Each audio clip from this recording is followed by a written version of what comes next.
It was like, wow, check out how awesome I am. Whoa, whoa, man, are these my fingers? Whoa, I'm amazing. I just went, fuck it, to be honest. Yeah. Yeah. My name is John Doran and I write about music.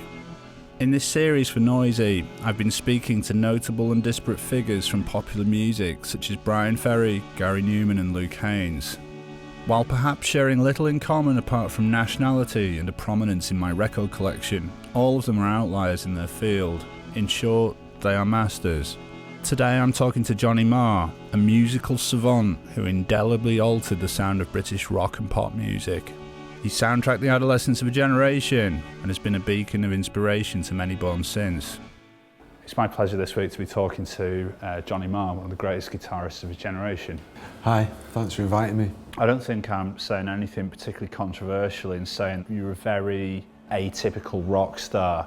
In a way, not enough people give you credit for the fact that you're probably the biggest aesthete to come out of the Smiths. You know, you're teetotal, you're vegan, Yeah. well read, as I'm sure like everyone in the Smiths was. You've been with the same girl since before the Smiths.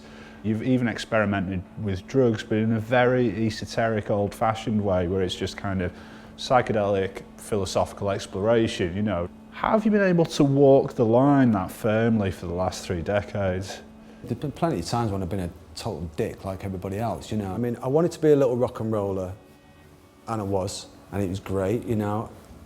I had a to-do list, you know, of like, thou shalt wear sunglasses indoors at all times, done. Thou shalt take drugs and have a great time, done. Thou shalt crash a big car into a wall, done. Thou shalt go through a really, really heavy court case. Didn't plan on that, but that's all under the umbrella of that, you know, they'll be in one of the biggest bands around, done. You know, all of that sort of stuff.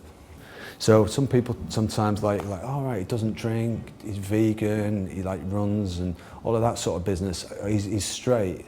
Well, actually it's the reverse, because to me, the kind of rock and roll lifestyle is pretty, for someone at my age, he's pretty tragic. Yeah. Be pretty corny, you know. I mean, I don't want to be a cliche, and also it really slowed me down. Ultimately, one of the things about my lifestyle is that I live like in a way that is whatever's going to be best for me to be a super, super, super creative. I guess this week it's not that far away from being like 30 years since your recording career started. I was just wondering, why 3 decades wait until your first solo album? I didn't really wait, it was just that this was the opportunity to do it.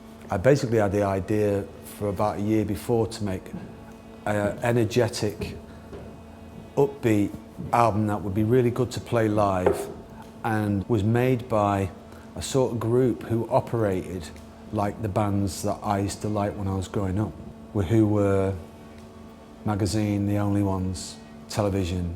The idea sometimes of a solo record is that it gives you an excuse or a possibility to go and explore. It's not at all exploring. The irony is that I've made a 12-track record that I think sounds like Blondie.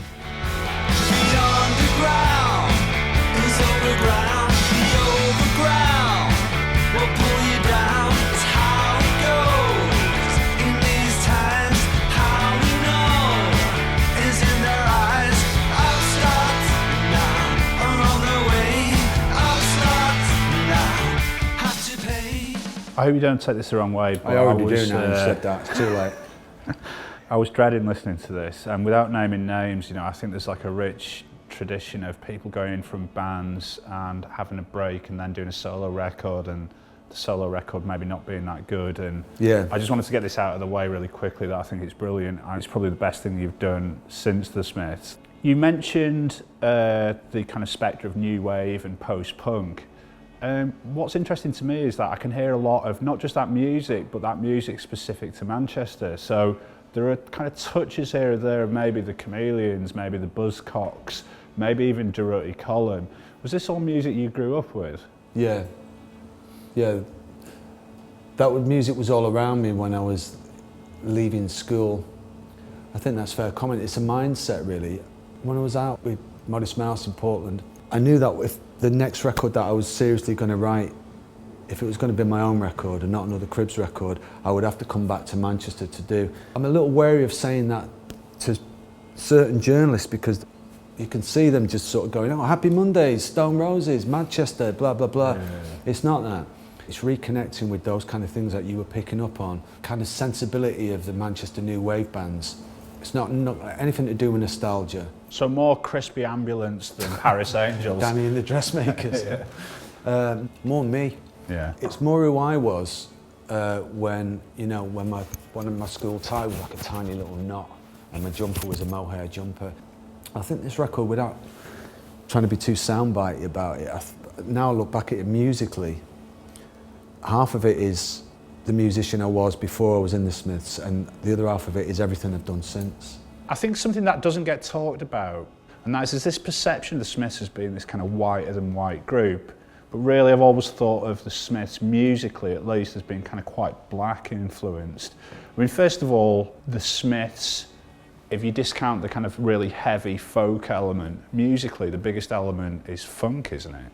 My generation were the wave after post-punk, and I've called myself a post-punk musician because unusually there's been no tag put on the wave that I came out of. One of the legacies of post-punk was no rock, no rockism at all, no rockism in your guitar playing, no rockism in your clothes, no rockism in your behaviour or your lyrics or your politics. It was a really good thing, very, very good. But it leaves you with a very, very narrow set of influences, also very good, I think, for creativity. You know, I think it's very difficult. Now you can like sit in front of a computer now, for example, you're doing a track, you go pull down a 60s organ, farfisa, I can have a Moog synth or I can have a loop. So you've got hip hop, electronic, something that sounds like 13th floor elevators, John Barry strings. I mean, what? It's kind of like some stylistic kind of nightmare unless you're really, really focused, you know what I mean? And that's just when if you wanted to write a song on GarageBand. So in our case, it was really useful to have a super narrow aesthetic.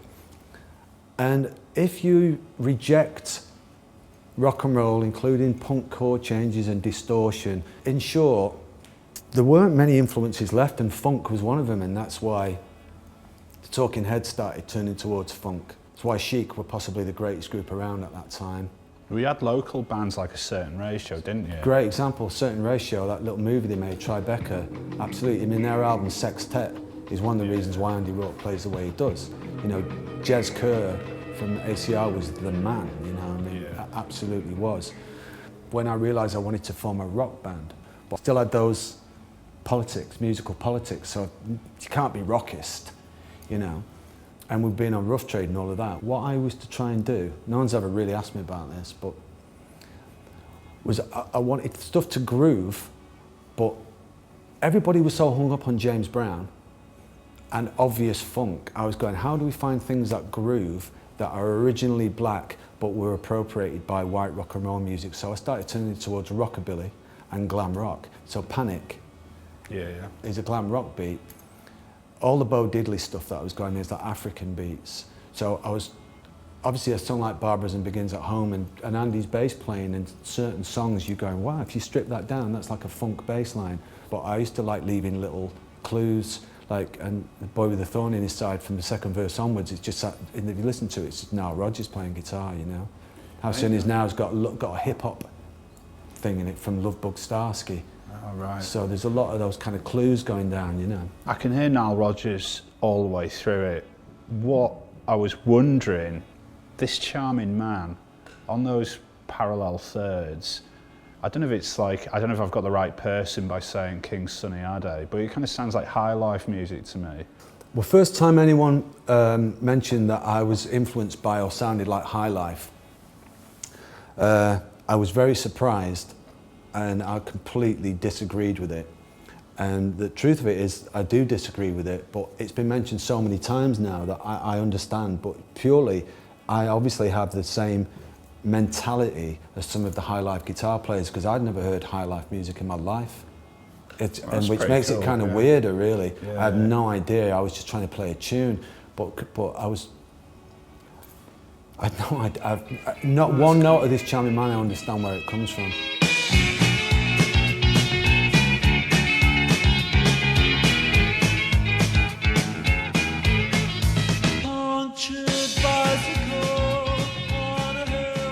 musically, my favourite album by the Smiths is Strange Ways, and Yeah, that it's mine, it feels like the restrictions have been kind of stripped away there. Stylistically, it's massive, isn't it? And you said like no rock music. I've always thought that the guitar solo on Shoplifters, that's a heavy metal solo, isn't it? Yeah, yeah. I think what I did there was I just went, fuck it, to be honest. Yeah. Yeah. I thought, all right, if someone wants to give me stick for it, let them give me stick for it. They won't. Well, within about a week, I was getting shit for it, right? Yeah. But there's a clip on YouTube that someone sent me a few years ago of these guys in this car somewhere in America, and someone just shot it on their phone, right? And the guy driving with his dudes, he's playing Shoplifters really loud with the windows down. He's going, wait for this bit, wait for this bit, wait. And it's like Wayne's Wheel, when it gets to the solo, he's got all of them going like this. He's going, fuck Johnny Marr, fuck Johnny Marr, fuck man. And I'm going, okay, it was worth it just for that guy's response, just for his reaction.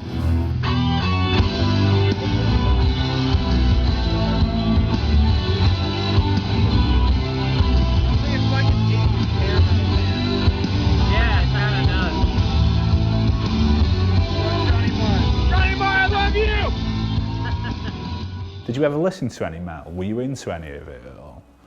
No. No.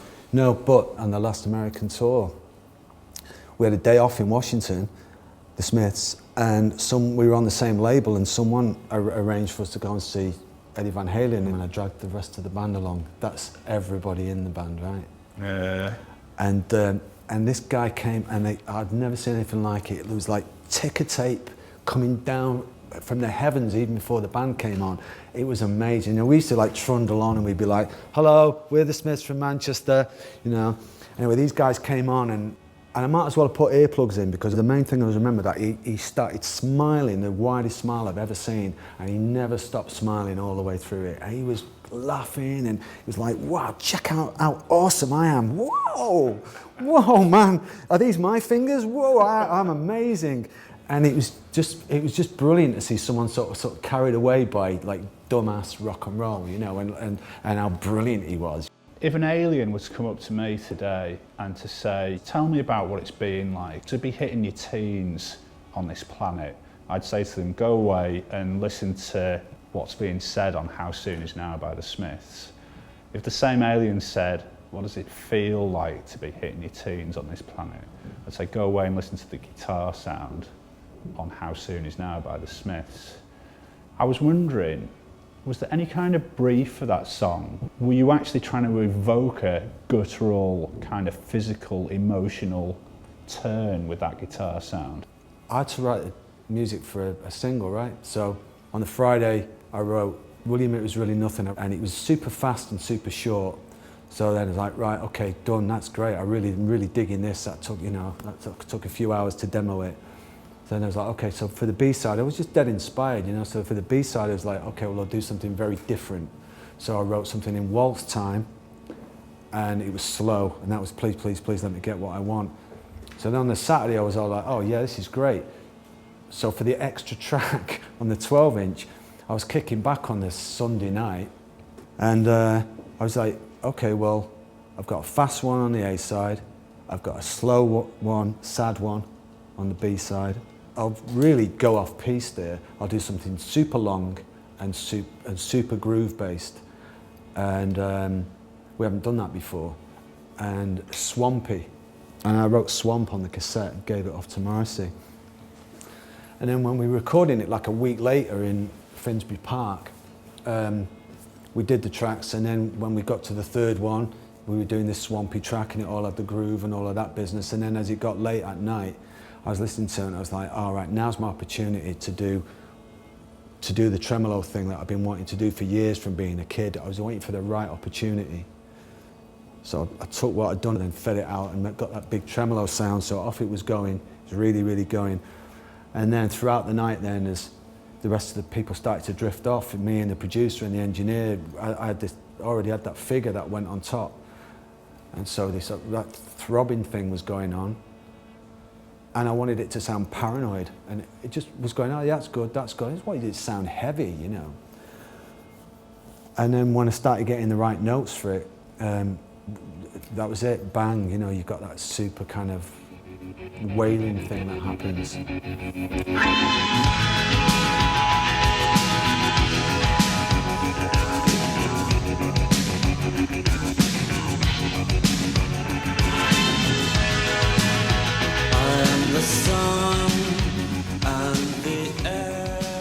I wanted to sound like intense and druggy, because, you know, that's how I was feeling.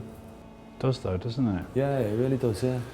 At the moment, we're coming to the close of Johnny Marr interview, and as night follows day, I have to ask you the age-old question: when are you going to get back together with the leading lyricist, the most misunderstood frontman of his generation, Mr. Matt Johnson from The? Oh, not soon enough. When Matt's going to make a record that I can play guitar on it, I'll play on it. You know, when are they going to come back? You know what I mean? So many people ask me that, and when I speak to Matt, which isn't often enough, I tell him that. I think he thinks I'm being nice. I was like, no, listen, seriously, if someone's asking me for an autograph after a gig or whatever, when's Matt going to do an album? And now with Twitter and social media, I get messages, when are you going to do something with Matt Johnson? I feel like sort of collecting all of these things up and just saying to him, look, Matt, everybody loves him. I have to ask you like a kind of a cheeky Smiths question. Well, I don't, but you know, I will. Did you ever have recourse to turn around to Morrissey and say, I'm not having those words on this riff? Because personally speaking, if I were you, I wouldn't have settled for what happened to Some Girls Are Bigger Than Others. Yeah. No, you know, the truth of it is that I absolutely encouraged and backed up everything that Morrissey did, and was really, really happy to do so. All his words, everything he said in the press, when we cancelled gigs, I backed him up to the hilt. Afterwards, when I thought about that song, Some Girls, I kind of considered that, all right, it's such a really pretty track, that maybe the lyrics are, you know, a little too jokey and a little bit too kind of comedic. But in all honesty, you know, I was really happy when it was done. And we were best mates, so, you know, you just back up your best mate to the end. As Anthony said to Cleopatra as he opened the crater veil, oh, I said, some girls are bigger than others, some girls are bigger than others. Can I get you to sign something for me? Yeah. I just was somewhere before, and they asked me to pick the one favourite song that I'm most proud of out of all the ones we did, and I picked that one, so Oh, there you go. good work. Excellent. All Yeah, right. it is my favourite, yeah. John, it's been an absolute pleasure. Thanks, John, yeah, Cheers. it's interesting, So- yeah, great.